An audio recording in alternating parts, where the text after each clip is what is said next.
Hi everyone, मैं हूँ कीर्ति, psychologist, और आज हम एक ऐसे टॉपिक के ऊपर बात करने वाले हैं जो बहुत लोग सीक्रेटली एक्सपीरियंस कर रहे हैं, लेकिन शेम और गिल्ट की वजह से बोलते नहीं है। कभी ऐसा होता है ना कि हम अपने पार्टनर के क्लोज होते हैं, रिलेशनशिप भी ठीक होता है, लेकिन बॉडी उनके टच से या क्लोजनेस से या फिर सेक्सुअल मोमेंट के टाइम पे वो रिस्पॉन्स नहीं देती जो पहले देती थी। प्यार भी होता है, अट्रैक्शन भी होता है, लेकिन वो वार्मथ फील नहीं होता। दिमाग में क्वेश्चंस आने लग जाते हैं, या सेक्सुअल अट्रैक्शन खत्म हो गई है, या मेरे में कोई कमी है, या रिलेशनशिप में कुछ बिगड़ गया है। तो आज हम इसी मिथ को क्लियर करेंगे। हर बार सेक्सुअल रिस्पॉन्स का ड्रॉप होना इज इक्वल्स टू अट्रैक्शन का ड्रॉप होना नहीं होता। कभी कभी रीजन सेक्सुअल नहीं, इमोशनल होता है। सबसे पहले एक क्लियर पॉइंट, जब इमोशनल कनेक्शंस वीक होते हैं तो सेक्सुअल कनेक्शंस ऑटोमेटिकली इफेक्ट करते हैं। हम चाहे जितना भी स्ट्रॉन्ग अट्रैक्शन को फील करें, बॉडी इमोशनल क्लाइमेट को ही पिक करती है। जब आप इमोशनली सेफ होते हो तो बॉडी काम हो जाती है, रिलैक्स हो जाती है। लेकिन जब आप ओवरवेल्म हो या फिर स्ट्रेस्ड हो या फिर हर्ट हो, बॉडी शट डाउन हो जाएगी या स्लो डाउन हो जाएगी। और बॉडी सेक्सुअल अट्रैक्शन को तभी अलाउ करती है जब आप माइंड से सेफ फील करो या कनेक्टेड फील करो। इमेजिन करो कि आज आपका दिन बहुत ज्यादा स्ट्रेसफुल गया, वर्कलोड हुआ है या फिर प्रेशर या कोई आर्ग्यूमेंट्स, जिस वजह से माइंड ऑलरेडी टायर्ड हो चुका है। रात को पार्टनर आपको कडल करता है, एक सेक्सुअल मोमेंट्स बनाने की ट्राई करता है, लेकिन आपको वो वार्मथ, एक्साइटमेंट या फिर वो डिजायर फील नहीं होता। अब इसका मतलब ये नहीं है कि रिलेशनशिप में प्रॉब्लम आ गई है,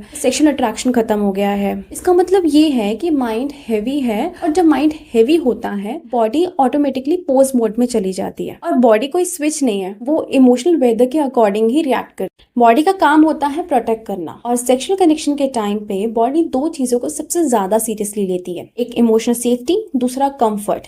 और जब इमोशनल सेफ्टी लो हो तो बॉडी सेक्सुअल क्लोजनेस को प्रायोरिटी नहीं देती। तो कभी कभी ऐसा होता है ना कि सेक्स का मूड नहीं बनता, डिजायर कम लगते हैं, टच हैवी लगता है, या बॉडी रिस्पॉन्ड नहीं करती, इवन कनेक्शंस भी मिसिंग लगते हैं। तो ये रिएक्शंस नॉर्मल हैं। कॉमन रियल लाइफ रीजंस, तो most of the time reason sexual नहीं होता, इमोशनल होता है। जैसे कि अनरिजॉल्व बात, या छोटी सी कोई बात पे दूसरा पार्टनर हर्ट हो गया हो, इमोशनली डिस्टेंस आ गया हो, या गिल्ट हो गया हो, एक्सपेक्टेशंस जो कम्युनिकेट ही नहीं करी एक दूसरे से, and performance pressure, that is very important, and relationship में थोड़ा सा गैप आ गया हो। जब इमोशनल स्पेस क्लीन नहीं होता ना, तो सेक्सुअल कनेक्शंस ऑटोमेटिकली वीक हो जाता है। प्लीज ध्यान से सुनो, sexual response drop is equal to relationship problem नहीं। ये बॉडी का एक सिग्नल होता है कि पहले इमोशनल कनेक्शंस को हील करो। बॉडी जजमेंट नहीं करती, बस प्रोटेक्ट करती है। जब कपल्स इमोशनली कनेक्टेड होते हैं तो वो हंसते हैं, सुनते हैं, प्रेजेंट होते हैं, तो sexual connections automatically smooth, warm और नेचुरल फील होता है। सेक्सुअल इंटीमेसी कंफर्ट जोन से बोर्न होती है, फोर्स से नहीं। अब हम इसको इम्प्रूव कैसे करें? Number 1,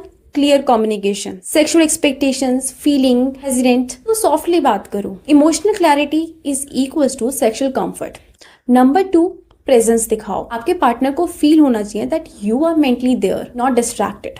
number 3, foreplay of emotions. Small things जैसे caring gestures, appreciation, warm hug, light conversation, तो ये इमोशनल फोरप्ले होता है। और 4, स्ट्रेस मैनेज। जब आप खुद काम होंगे तो सेक्सुअल रिस्पॉन्स नेचुरली बेटर होता चला जाएगा। Number 5, no forcing. Sexual connections को हम फोर्स नहीं कर सकते। जितना ज्यादा फोर्स करेंगे उतना डिजायर कम होते चले जाएंगे।